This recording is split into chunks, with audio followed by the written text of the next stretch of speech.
Welcome to the newest episode of the Giants Huddle podcast. My name is John Schmeelk. Today, he helps run the scouting portion of the East-West Shrine game. He is Eric Galko from Optimum Scouting. But first, a reminder, you can find the Giants Huddle podcast on the Giants mobile app at giants.com/podcast and your favorite podcast platforms. And folks, you might have noticed that draft season did not pop up on your Giants Huddle podcast feed this week. Well, that's because it's on its own separate podcast feed now. Go find it. Search for draft season, and you can also find it, of course, on all those Giant platforms as well. Eric, it's good to talk to you. I've been a big fan of your work for a couple years, man. Thanks for being with us. How are you? I'm great, man. We're a month away from the NFL draft, man. It's exciting. Yeah, it absolutely is. What do you think those first four picks are going to look like before the Giants get on the board at 5 and the fun begins here in East Rutherford? You know, it's funny. I think the top 20, I feel like I have a good pulse on, whereas the top 4, I'm not positive on, as crazy as that sounds, because I think, it feels like confidently Aiden Hutchinson will be the first overall pick of the Jacksonville Jaguars, but the Detroit Lions have a maybe a needed edge rusher, maybe a needed safety, and for the number 2 overall pick too. I believe that Malik Willis very much in play for them, and that number 2 overall pick at quarterback, and then the Texans edge rusher or safety, guys like Travon Walker or Kyle Hamilton at 3. And then the New York Jets obviously have some offensive line help. Maybe Evan Neal's a fit there. Maybe they go edge rusher. So I think 5 through 20 is almost easier to project after 1 through 4. But I think we'll see at least 1 or 2 defensive linemen go in the top 4 picks. And I think a quarterback at 2 overall. Yeah, and I think, Eric, it kind of speaks to this draft class, right? Where you don't have those blue chip can't miss guys like you usually have. Like I've said this on a couple different podcasts. I was at the Combine and talked to a bunch of different people. If you take the top 7 or 8 position players from last year, they're probably all in the top 10 of this year's position player class, right? Yeah. I mean, for us internally, if you take out the quarterbacks, because they're always a different animal, we've got 12 guys with basically the same grade. And none of those guys reach the level of a Myles Garrett or Jadeveon Clowney or Khalil Mack. And that's not to say that I don't think Aiden Hutchinson can be very good, but it's one of those draft classes where honestly, if you can go from 1 to 11 and you have similar grades, you might as well do it. So I think there's a lot of parity in the top 10, 15 part of the draft for sure. So you think Malik Willis is definitely going to be the first QB off the board based on what I believe Malik Willis is a special quarterback prospect. I got a chance. I watched him last year. I called up Quincy Avery and Sean McAvoy, who he works with, a year ago, saying, hey, this guy could be special next year. I watched him work out in June. I felt Malik Willis. I told a lot of people, hey, back in June, Malik's going to be the first pick in the draft, unless the first pick in the draft has a franchise quarterback, then he'll be the second pick in the draft. I've said that for a while and happened to work out that way this year with the Detroit Lions. So I'm not saying the Lions are absolutely going to take him. I think Malik is special and special quarterbacks go early. And I think if he doesn't go 2, I doubt he lasts until, the teens or 20s, like I see sometimes on Twitter. He's going to go early. He's that special of a quarterback prospect. Now, I do think it's important he winds up in the right spot, though, right? Because if you try to rush him onto the field, that could get ugly fast. A lot of the, zone coverages, middle of the field, disguises, things like that. There could be issues there. So it's very important, at least for me, that he gets to a spot where they're going to be patient, train him right, and teach him, and not put him out there before he's ready. Yeah, I can speak to Malik saying, hey, he's no dummy. He can handle NFL concepts. He just wasn't asked to do it a whole lot in college. And that's the big focus thing for him getting into the NFL. I know you kind of said that as well. I think for Malik, he's corrected some bad habits. I think he still has some bad habits. And that's the benefit of sitting behind a quarterback like Jared Goff a little bit, where, hey, you can kind of learn from a distance at first and not be forced out there right away and to make habits and kind of lead yourself down a strand. That happened with Sam Darnold for the Jets, for example, where kind of bad habits become ingrained so much that they're hard to kind of fix. So I think you're right. I think Malik would benefit for sure, not sitting for maybe a whole Trey Lance redshirt year, but I think sitting for a little while and not feeling pressure to play can be great for Malik. But again, I think Malik's going to be a special quarterback. And again, if not 2, maybe a team in the back end of the top 10 moves up to go get a guy like Malik. He's that impressive. Yeah, to your point, he just has to see it. Like, he can figure it out once he experiences. He just has to experience it, and you don't experience at Liberty the stuff you can experience on an NFL field. 100% agree. You talk about a potential team trading up here. The Giants, I think, would like to try to accumulate some more picks. Will a team, you think, be trying to jump Carolina to the Giants' 5th spot, or is it more trying to jump Seattle and Atlanta, who now have quarterback needs, for the Giants pick at number 7?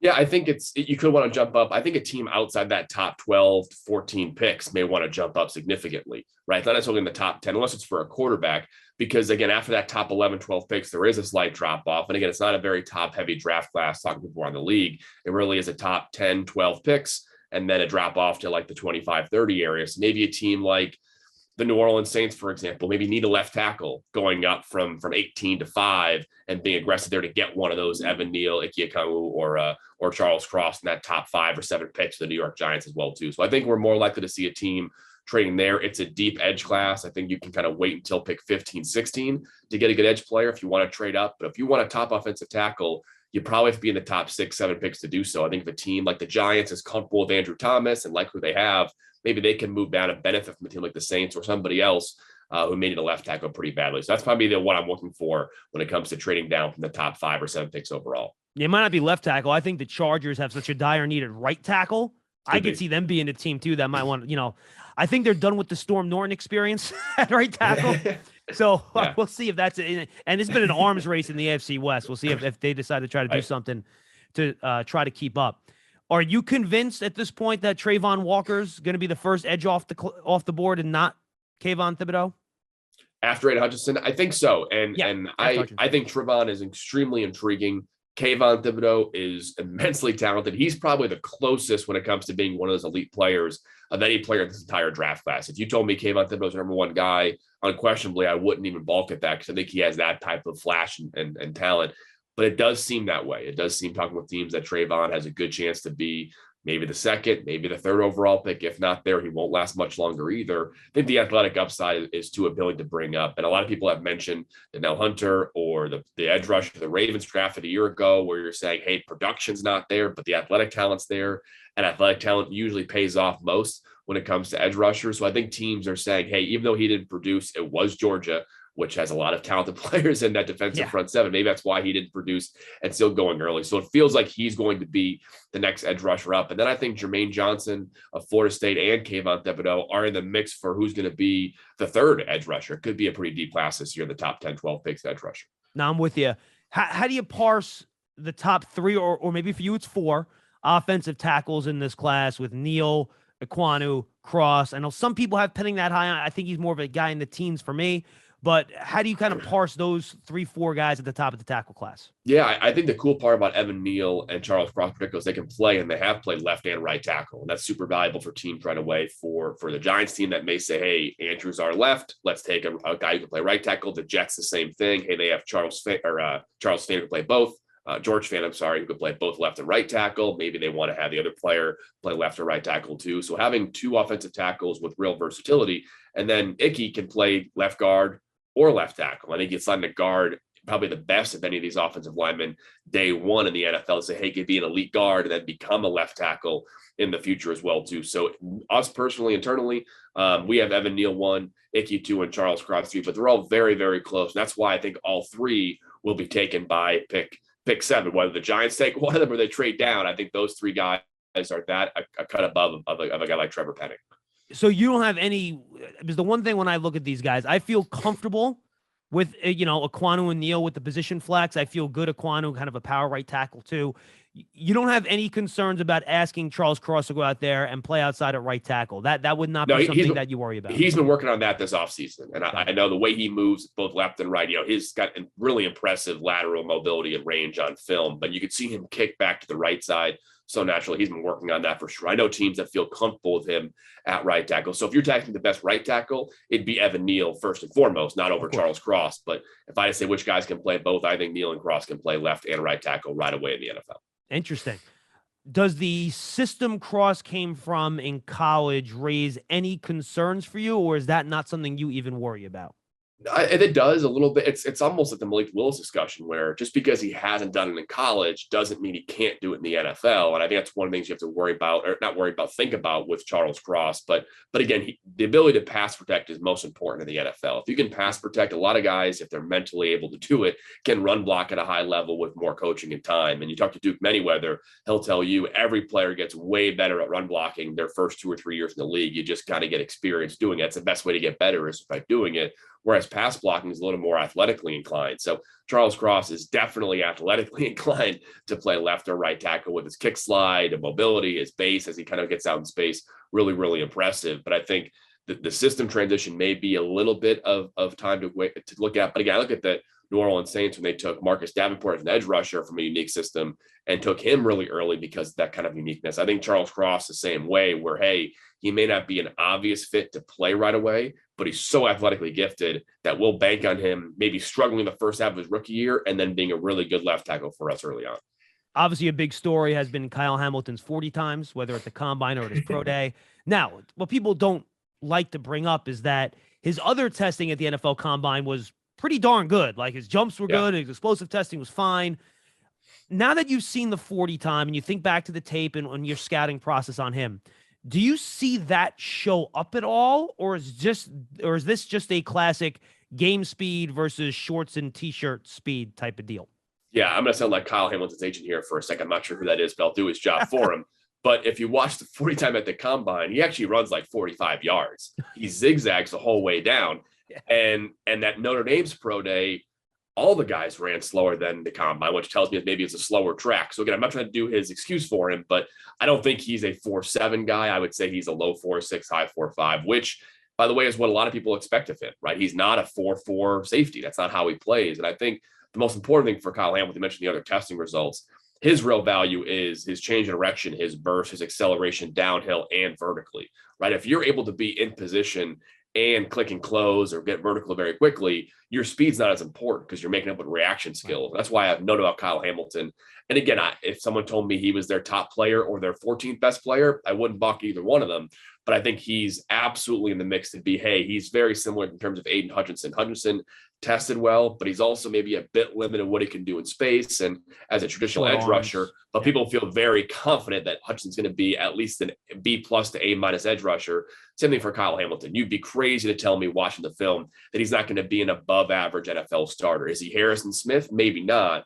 But at the very least, going to be above average starter. I think he still goes in the top 4 or 5 picks. I don't buy the whole out of the top 10. I think the Lions may take him. The Texans have a need for him. Certainly, both New York teams could use a safety like him. So I think he'll be – a lot of teams may want him in the top 10 picks. I don't think he'll last to the pick 11, 12 like I've seen post 40-time gate for Kyle Hamilton. So how about safety role? Because, Eric, I do think you call a guy a safety now, but safeties are asked to do so many different things. You almost have to specify. And it's not even just free and strong anymore. You're right. Yeah. So I don't think I feel comfortable with him covering a wide receiver in the slot. I think he's a little too long.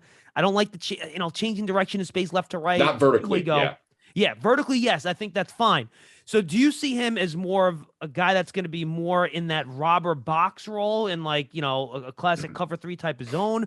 Do you see him more as a split high safety, or is he your single high safety in a cover 3? What do you think his ideal role is when he does get to the NFL level? I think his ideal role is actually that split safety cover 2 look, which happens to be what the Houston Texans plan on running this year for Lovie Smith and number 3 and number 12 overall, which is why I think Houston's a really interesting fit for him, because I think he can still transition upfield really quickly and really explosive, which is important for a 2-high look, but also can make outstanding plays in the hole on the corner or working upfield or stopping those dig routes. Like that's what he's really, really good at on film at Notre Dame. I think he can still do the in the box stuff for sure. But again, I wouldn't say he's going to be someone I want to trust coverage wise for long distances, right? He's a guy that can play there, do a little press, and then play like an underneath cover 3 type role. Not the vertical guy, but the underneath safety as well too. So coverage wise, I think he's more of a linebacker when it comes to playing man defense, right? I kind of want to look at him as a linebacker more than a nickel or a free safety, but I think he can do a whole lot. I think when you have the instincts that he has and the change direction and burst, we kind of want to say like, hey, how do you beat him? Sure, if he's going against Tyreek Hill, he's going to lose. I agree, right? But he can still match up with guys like Elijah Moore on most reps in the short area. The whole game, no, but most reps he can. But I think his impact is really on being that almost secondary defender, that help defender when it's a man coverage or whatever else. That's what he's really going to thrive at, as well as being a high impact, perimeter run game defender as well too. So again, the impact of Kyle Hamilton in 2-high looks especially, but really across the board is more than just singular isolated plays, but it's really, hey, he can impact your defense in a whole lot of ways. Yeah, and I think he'll be fine against tight ends too. You want to man him up on a tight end, you'll be with his size and length. I think he'll be just fine in the NFL. I think that the 40 type stuff is getting pretty common now. He's well liked. He's going to be just fine in the NFL. Yeah, look, I agree. I think him and Hutchinson are similar is that they're both very safe prospects. And in a draft, and I guess this will be before we start digging a little deeper here, I think this might be a draft, Eric, where if you try to manufacture a star player that's not there, that's going to get you into trouble. I think if you just see a good football player and you know he's going to be good for you, even though he might not be a 5-time All-Pro, just pick the guy, because this is when, if you try to, find somebody that's really not there and project onto a player, that's when you're going to get yourself and that player into trouble by raising unrealistic expectations. Yeah, I mean, first off, I buy the dip on Kyle Hamilton if I've been clear that for too. But I think for Houston, it's a great example because they really need an edge rusher to safety, Houston, right? And they're picking number 3 overall, and they're going to probably have their pick, maybe, depending on what the Detroit Lions do, of Trayvon Walker and Kyle Hamilton, or Kayvon Thibodeaux. They like him as well, too. And Kayvon has been inconsistent on and off the field. People have reported that quite a bit. Trayvon didn't produce, but both those guys have really high ceilings. But if you're a Houston team that really needs maybe established, strong players, right, veteran that you can trust, do you want to bet on the 2 good athletes or a guy like Kyle Hamilton? I can make an argument for both, but you kind of raise that question. It's a really good one for especially a team like Houston to consider, saying, hey, we need to have a franchise changing, maybe defensive player here, 3rd overall. Who's a better fit, the guy like Kyle Hamilton or Walker or Thibodeaux? I don't know the answer to that question. I think Houston maybe not doesn't know either, but that's where Kyle Hamilton debate kind of really comes into play. Yeah, and I think with the Giants too, right? This is a new regime. It's a new general manager. Yeah. It's a new head coach. The players you bring in, you not only want to be good players, but you also want them to represent what your team's going to be about, right? So important. And to be the guy that when you draft a player next year, the year after, oh, well, we have Kyle in the locker room. We have player X in the locker room. And those are the guys you draft this year to teach them how you want us to play. So when you're looking for that type of player, who are the guys that you think Giant fans should keep an eye on, either at 5 or 7, or even a little bit deeper in the draft, guys that just kind of, fit that character you would want to start building a program? Yeah, it's super important because what it does from a roster building standpoint, it allows you to kind of not worry about that whole position group, right? Hey, if I have Kyle Hamilton, I'll use him one more time, is maybe my free safety can be a younger guy, or I can do that by, in the aggregate of about 3 or 4 guys. So that comes up for sure. Ahmad Gardner as a top tier guy comes out as well. He's so long, so physical. I think we kind of overdo the whole leave him on an island type discussion, but I think he can absolutely do that for your opposite team, opposite corner as well. I think Jordan Davis is that way as well, right? I think people are underselling how impactful Jordan Davis will be at the NFL level. If I have Jordan Davis, I can just use day 3 picks on my 5 techniques and I can be okay for maybe his whole career in the NFL, right? The Tampa Bay Buccaneers have seen Vita Vea's impact. Vita Vea, you got it. I was going to say the same thing. Yeah, it's huge, right? Vita Vea and Shaquille Barrett, the rest of the defensive front 7 is gravy at that point. So those 2 guys jump out. Beyond that, there are some interior offensive linemen I think can really do that. Guys like Zion Johnson of Boston College is a guy that, hey, he's so smart, so impressive, can play guard and center. Again, the versatility is sometimes overblown with first round picks, but for a team like the Titans or the Bills who may say, short term, we got to play here, but long term, you can play a couple spots. That's a really intriguing position as well, too. So I think those 3 guys jump out as like high character guys who are also going to be pillars to allow teams to have, especially teams rebuilding their rosters, real flexibility. One of the guys I think people all over the place on, and the Giants, unless they trade down, probably are not going to be in the position to pick this player. But I'm just curious your take, because I respect your scouting acumen. Tyler Linderbaum, obviously his tape is fantastic, but the arms thing, I know people worry about. The Iowa tape, though, he basically moves people. He does what he wants. How much does the arm length thing worry you, and how do you think he's going to translate? Is he really a scheme specific? You better be an outside zone team if you're going to pick him type of guy, or do you think he can do a lot more than other people are giving him credit for?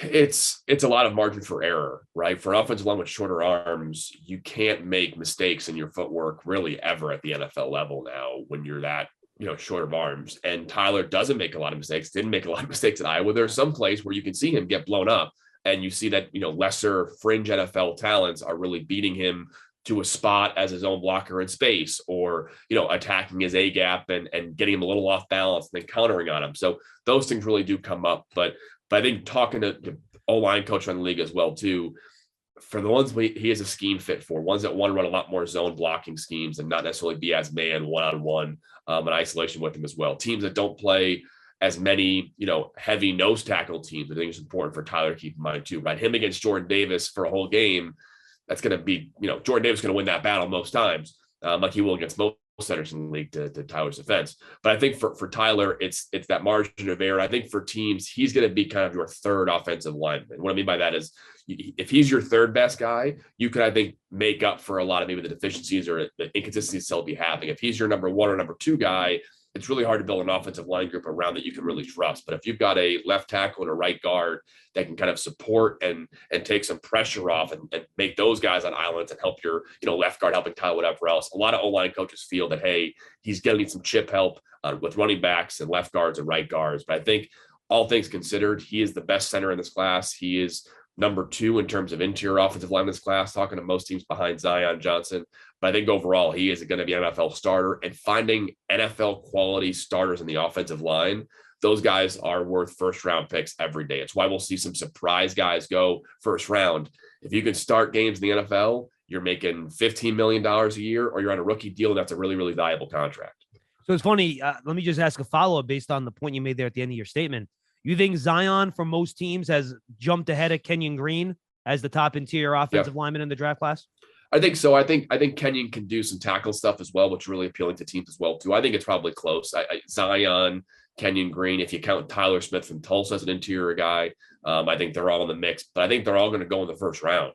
I don't think any of those guys get past the 24th through 26th the Cowboys, Bills, Titans area. All those guys could use an interior offensive lineman. I think all three of those guys are gone either well before or at that point. So it could be a take your pick. I think Zion's pretty impressive off the field, IQ wise, can do the center stuff, which I think is really, really valuable. And I think Kenyon Green and Tyler Smith are more of those left tackles, left guards type prospects as well too. But all three of those guys are going to go pretty early and all in the top 25, 26 picks. No, I'm with you. I'm on Team Zion there as well. All right, let's jump to the Giants' second round pick here. They pick fourth overall in round number 2. Where do you see the depth in this class, Eric, where you're going to get the highest quality player? Is it edge? Do you think there might be a tackle left, or, where do you think you're going to have the value on the board at the top of that second round? Yeah, I wouldn't bet on tackle. I wouldn't wait on tackles. If you want to tackle, you take one early, because again, first round offensive linemen are probably the best value in terms of any draft pick you can have right now, maybe next to edge rusher. I would say by the top of round 2, finding a skill position guy, quarterback or tight end. It may be a bit early there, but really that run on tight end is going to happen in the middle part of the second round. Guys like Charlie Kolar or Jeremy Rucker or Jelani Woods are all going to be in the mix when it comes to the 40s, 50s. And I think every team has a tight end 1 on their board. Every team does, obviously. And they're all different, probably, right? They're all different for sure. And that's where it's like, hey, if you want your best tight end in the draft, you probably should take him in the 40s, 50s. You're already, it's already kind of gravy getting your best guy to position. So I think tight end will be a really appealing day two pick, but maybe it's a little bit too early for the second round. But I would say the depth is really going to be corner and safety at that early part of day 2. That's where I expect the Giants and a lot of teams to look at, because of guys like Jaquan Brisker, Lewis Seen, Kirby Joseph, Nick Cross are there at safety, and then corner, whoever kind of falls out of round 1, guys like Kair Elam, et cetera, will be there at the top of round 2. How many corners do you think go in round 1?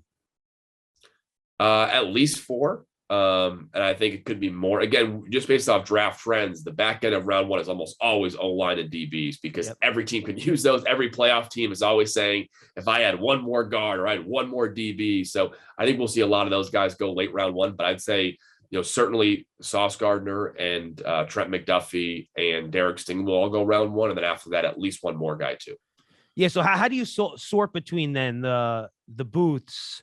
And Booth as well. So that's the 4th. Yes. He'd be a guy that could jump there too. So who are the guys that you particularly like in that next tier of cornerbacks that you think could develop into a starter? Because I think the Giants could be in the Sauce Gardner business early in this draft, but they could pick an OT and an edge. So if they're looking for a corner there, who are the guys you particularly like in that next group? Yeah, I think Kair Elam is really impressive. I think he's still underappreciated right now. I think he's got immense talent. He's got enough length. He can play in the perimeter, can do some press stuff as well. He's a good athlete. I think he's got the bloodline, certainly, with him playing in the NFL. And I think he's a guy I've started doing more mock drafts, peeking around the draft Twitter world. I don't see him nearly enough in terms of first round mock drafts. I think he's really appealing. Sauce's teammate, Kobe Bryant, really appealing guy. Kalen Barnes at Baylor, really fast. He's going to go somewhere in the middle part of day 2. He broke the record, or almost broke the record at the NFL Combine with his top end speed. Jalen Armour Davis of Alabama, A lot of these guys, Roger McCreary of Auburn, these guys are not really thought about too much as those early second-round picks or even mid to late second-round picks. But again, that's such a position of value, and the depth in this class is not very good. If you want a guy who can be a starter or a nickel for you, you probably have to pick that guy by the early part of round 3, or else you're not going to find that guy later. It's not the deepest of positions at corner if you're looking for starters, which is why I think teams, you may see some surprise DB goes early. And again, we've seen the last couple of years, guys like Tyson Campbell of Georgia, not talked about a whole lot leading up to the draft, but teams were fighting to get him at 33 overall for the Jacksonville Jaguars. Javon Holland of Oregon, same thing. So again, DBs are always in demand at the early part of round 2. All right, how about those edge guys that might not go in the first round? Let's talk like, you have the 2 Penn State guys, Ebiketie, and the other guy, the name is escaping me. Look at it. Thank you. You got the kid from San Diego State, right? You got the kid from USC. Boye Mafe, a lot of people think might get out of the first round. We'll see. How do you kind of sort through that next tier of edge rushers that aren't going to be top 15 picks, but could drop down into that 30 to 40 range? Yeah, Ebiketie will go in the first round. I'd be shocked if he doesn't. He's really talented, really well liked by teams, high character kid, still ascending. I think there's enough teams that need edge rushers. And again, the top 5 or 6 edge guys will all go in the top 15 picks. So if you need an edge rusher after pick 15, Ebiketie's kind of your next guy up. But you mentioned Boye Mafe. I think he'll be a very appealing guy at the top of round 2, high upside, still developing, really, really impressive athlete. He'll be at the top of round 2. Some teams are split on Majai Sanders of Cincinnati. A little weight fluctuation stuff over his college career. Can he play in the NFL at 250, or is he more of a 240, 235 guy, which again, some teams prefer that. Lighter guys versus heavier guys, but he has some fans in the league. Cam Thomas, almost the opposite. He's almost a heavy edge rusher as well too. So Amari Barno tested very well at the NFL Combine. He'll be appealing. So I think those are the guys that we're talking about at the top of round 2. And I think we'll see a lot of them go in the early part of round 1, which means maybe those teams that are picking early round 2 don't need an edge rusher as much. So as crazy as it sounds, it'll be one of the deeper positions on day 2, but those guys might fall to the 40s or 50s just because the Jaguars don't need one. They just took one at 1, right? Maybe the Seattle Seahawks don't need one. They took one at 8 or 9. So I think we could see the edge rushers slip into the 40s or 50s, but still a lot of good talent there. But again, that's a position that by the time you get to middle to late part of day 2, you're kind of out of starter or even third best edge rusher on your team talent. You're breaking my heart because I love Ebiketie. I think he's great, and I would love for him to get the round 2, but I guess not. All right, let's say the Giants are looking for a guard. They kind of signed a bunch of stopgap veterans here to play center and guard for the next couple of years, trying to be competent on the offensive line, which would be nice. But you want to try to get some long-term answers there. So they have two third-round picks. Who are some of the center guard combo guys, versatile, either one of the other 2 that works, that you could get in, you think, round 3 or even early round 4, given the depth of this class in general? Yeah, I'll give you a few. One is Cordell Volson of North Dakota State. He's going to go in the top 100 picks. He's played left tackle, right tackle in his career, guard. There are offensive line coaches who valued him more last year and this year over Dylan Radins, who was a second-round pick for the Tennessee Titans. Wow, okay. A lot of that's because of the versatility, the power run ability, which the Giants want to get back to a little bit. And I think the versatility to play guard and tackle, he did both of the East-West Shrine Bowl. I think that's really appealing for a Giants team looking to kind of retool. You mentioned the flexibility. Zach Tom of Wake Forest, a really, really good athlete, really impressive player. He's played left tackle. He can play center.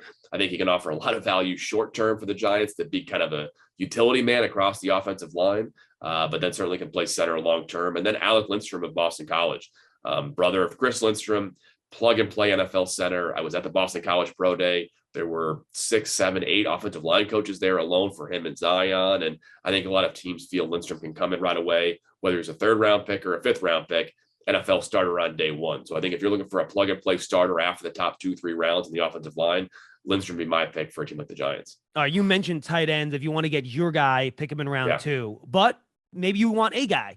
Who's a guy that might still be available on day 3 now? We're talking 4th, 5th round. That isn't going to come in and, catch 60 balls, but you can trust to block a little bit in the run game. You can pass pro a little bit. He can run an 8-yard hitch and, run a little option route. Who are some of the tight ends that you think, could step in and help you at least as an early day 3 pick?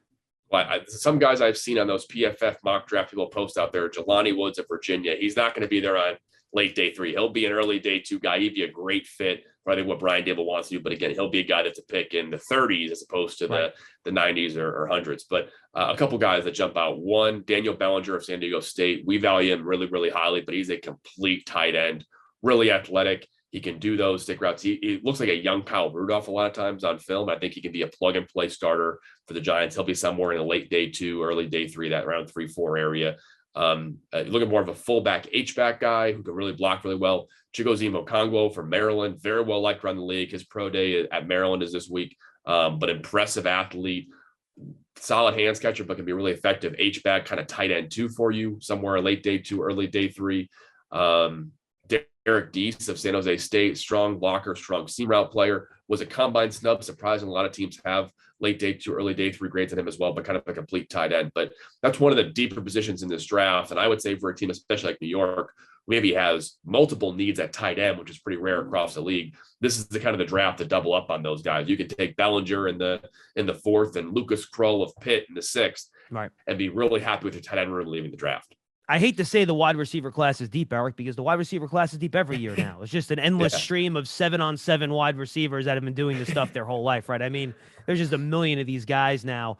So if you're the Giants and you're looking for some help, you already used a first-round pick on Kadarius Toney, you invested all this money in Kenny Golladay. So it might not be a premium need, but if you're looking for something day 3 at wide receiver, who are some of the guys that you think could fall and be productive, even though they're not a top 3-round pick?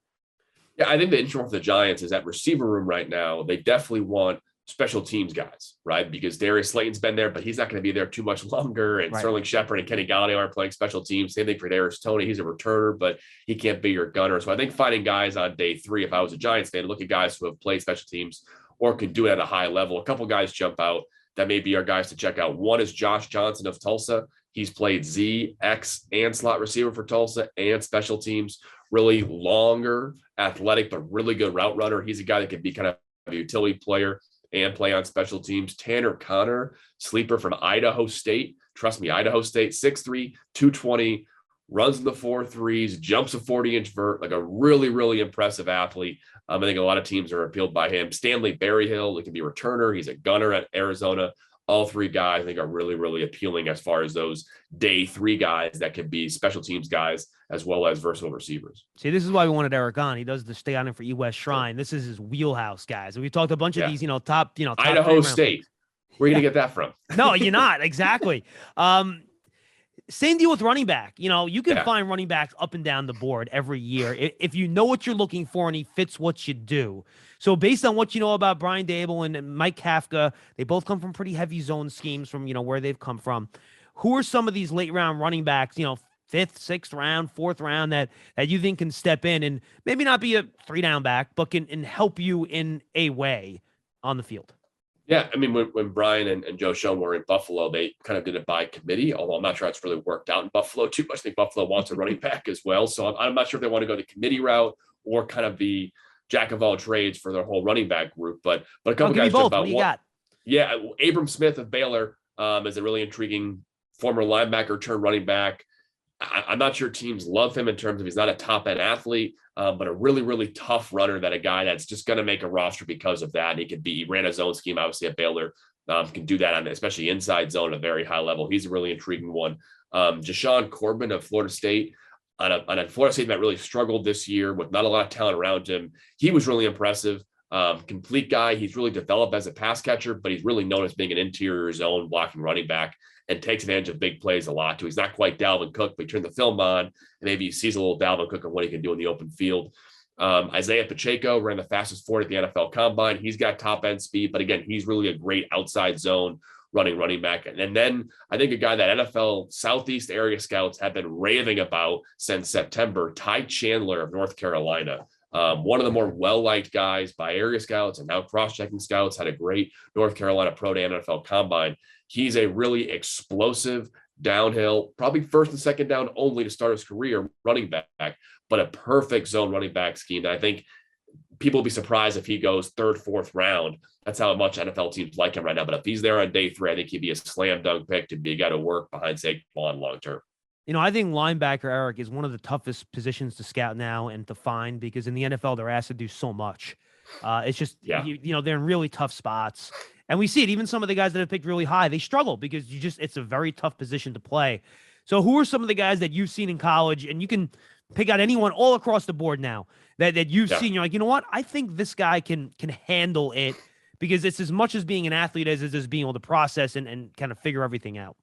Yeah, JoJo Domann jumps out in Nebraska. He was a really, really exciting player to watch just because he can legitimately cover receivers and tight ends at a high level. I think he's really impressive. Terrell Bernard with Baylor for a different reason, explosive, dynamic downhill player. Jack Sanborn of Wisconsin, guy who's played multiple linebacker spots in his college career. DQ Thomas of Middle Tennessee, one of my favorite sleepers, really, really impressive athletes. I know teams that have third round grades on him, but a Middle Tennessee State sleeper who's a former safety linebacker, adding more weight, but a really, really impressive athlete. Both Colorado linebackers, Carson Wells, more of an edge rusher who can also play some stand up. And then Nate Landman, who I think is arguably the best run defending linebacker in this draft class. He's only can do that, but I think he's really, really impressive at it. But I think overall the linebacker board really picks up on day 3. The one guy who I've really loved since before the year and really appreciate this year, Troy Anderson of Montana State. I think if you have a linebacker need, he's a guy that I remember calling an area scout in like late September. I'm like, are you watching him right now? Have you seen what I've seen? Like, I just give him a second round grade. This is a Montana State kid in September, but that's how early we were on Troy Anderson being a special player. I think he'll be the linebacker from this draft class that after the Devin Lloyds of the world, we'll say that was the guy we should have taken earlier in the draft. Yeah, I'll tell you, I didn't know when I showed up in Mobile for the Senior Bowl, I had obviously no idea who Troy Anderson was. Right. Then I watched him, and I think forced. It was red zone 1-on-1s, which is, for linebackers, it's death. You're in space. It's extremely difficult. He broke up like 3 or 4 straight passes. I'm like, this guy from Montana State's covering tight ends and running backs on ISO routes. I couldn't believe it. It was unbelievable. Yeah. Yeah, he's really impressive. I mean, he's still getting better as a run defender, but the coverage instincts are there. It comes from being a former quarterback. And I joke all the time, I would take him over Taysom Hill at most positions, right? If I'm playing quarterback, I'll probably take Troy Anderson. He was really good there. Tight end, we'll see. So I think he's a lot like if Taysom Hill was a linebacker in college supposed to playing quarterback. That's what I think Troy Anderson is. And I think a lot of teams are going to appeal by him. Again, I think he'll go early round 2. I think that's how impressive he is and how much teams are going to like the upside with him. All right, let's do a couple fun ones before we say goodbye. Yeah. Who's the guy that, draft Twitterati, internet scout guys love that you talk to people around the league and you're like, you guys might pump your brakes there a little bit. The league doesn't feel as good about this guy as you all do. It's a good question. And it's Trey McBride is one that jumps out. I think that teams are a little bit cautious of him not being a special athlete as a tight end and in a loaded tight end class. They shouldn't say loaded, a really deep tight end class on day 2. I think some teams are not quite as high on him. I think the Garrett Wilson and Drake London are 2 receivers that people have really, going top 10 in mock drafts. And I think some teams are more like, I'm not really sure about those guys. And Garrett, it's really explosive, but is he an NFL receiver right away in a real role? Drake London, I think a lot of teams like myself are still scared off from the Laquan Treadwell, Josh Jackson era of receivers who just didn't work out, who were good athletes. Those 2 guys jump out quite a bit as far as the top tier guys that are like, hey, you know what? Maybe teams aren't really as high on them. And the other side of the coin, guys like George Pickens of Georgia, to Marvin Leal of A&M, like those guys are top 15, top 20 on our board. And for some teams as well, I think those guys will go a little earlier than people expect. Okay. Well, that was going to be the second part of my question. Sorry. No, that's great. No, that's fine. Anyone else where you're like, you guys are sleeping on these guys. These guys are going to go a lot higher than maybe the public might expect. Who's going to be that first round guy where people are like, whoa, we didn't see that coming? Yeah. I feel like I haven't seen enough mock drafts to know who's really be a surprise. I think Kahir Elam, I mentioned from Florida, is one that jumps out. Perrion Winfrey of Oklahoma should be a first round pick as well. Jaquan Brisker of Penn State, just because the safety class not that deep, he may be a surprise one as well too. But I think people are always surprised when I kind of mentioned Tyler Smith of Tulsa. Again, he'll go in the top 25 picks. He's too talented, and offensive line is too important. But I think we'll see him more. I think as of right now, tame first round. I think the real question for me is how many quarterbacks go. Right now, I've got 2 earmarked for round 1, but that'll determine a lot about the surprise that could happen in round 1.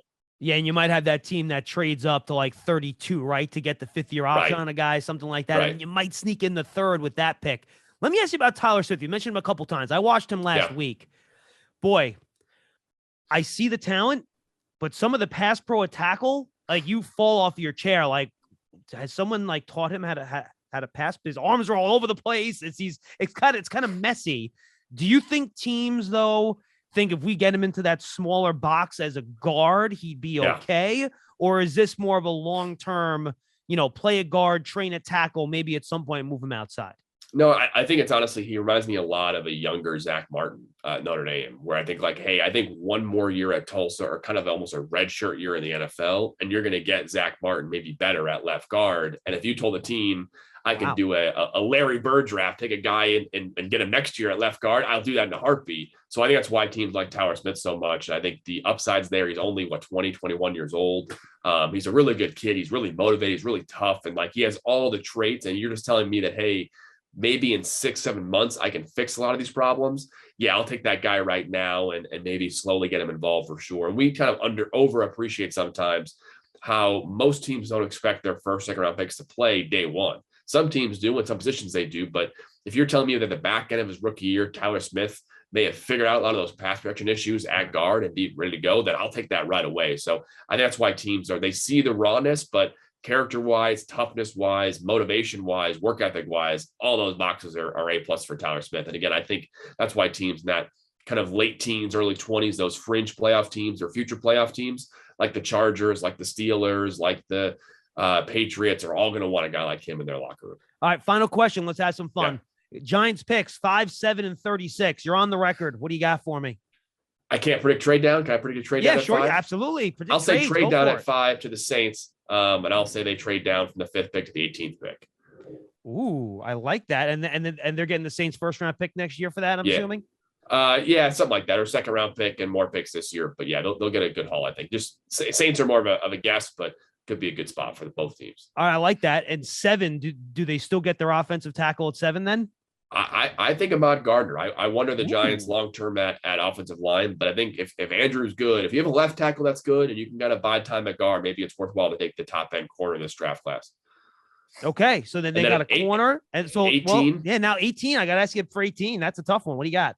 I like linebacker. I think guys like Devin Lloyd are really, really valuable in that scheme. And I think having a top end linebacker saying, hey, now we got a corner, got a linebacker. We certainly have defensive tackle talent. I think all 3 levels of your defense feel in a pretty good spot. Oh, I like it. Now give me 36. Tempting to go Boy Mafe. I mentioned him earlier. But I'll say that at 36, let's say Jamare Salyer, offensive line. I think you add him, he can be a guard, tackle, a couple spots. But I think 36 is maybe the spot where you're hoping an offensive lineman falls. But that's kind of the spot that if a guy like Salyer who can be a couple spots and be a starter right away can be really valuable. That's, I think, a great draft for the Giants. And more day 2 picks and hopefully future 2023 picks. And 2023 will be a loaded draft class as well. So stockpiling future years for a Giants team is a really good move. I love Jamare Salyer. So tell me there's no chance they're going to get him in top of round 3? Probably not. Again, it's too valuable for offensive linemen. After him, it kind of falls off pretty quickly. So no, I'm with you. Look, I think Salyer will be a fantastic guard in the league for a long time. Eric, great stuff. Tell the folks where they can find you. Anything you want to put out there about the East West Shrine Bowl. I know you guys had a great year this year. Tell the folks anything that you want them to know. Yeah, appreciate it. No, East West Shrine Bowl will have more draft picks this year than they've had in the last 25 years. I'm really proud of that. My first year with the event. So it's gonna be fun to follow and work with these guys the rest of the draft process. Again, the Shrine Bowl will be at a location TBD, but it'll be sometime again in early February next year, man. So we're really excited for it. You guys were in Vegas this year. Is that correct? We were in Vegas this year, and Vegas is pretty appealing. Maybe we'll be back there again next year. Vegas is pretty cool if you haven't been out there in a while. So, but we'll have a new location or that location again and more Shrine Bowl updates coming soon. But we're really excited for 2023 as we aim to have a best-in-class all-star game experience. Eric, great stuff, man. Really appreciate it. We'll talk to you soon, all right? Thanks, buddy. Eric Galko, we thank you for joining us. We'll see you next time on the Giants Huddle Podcast.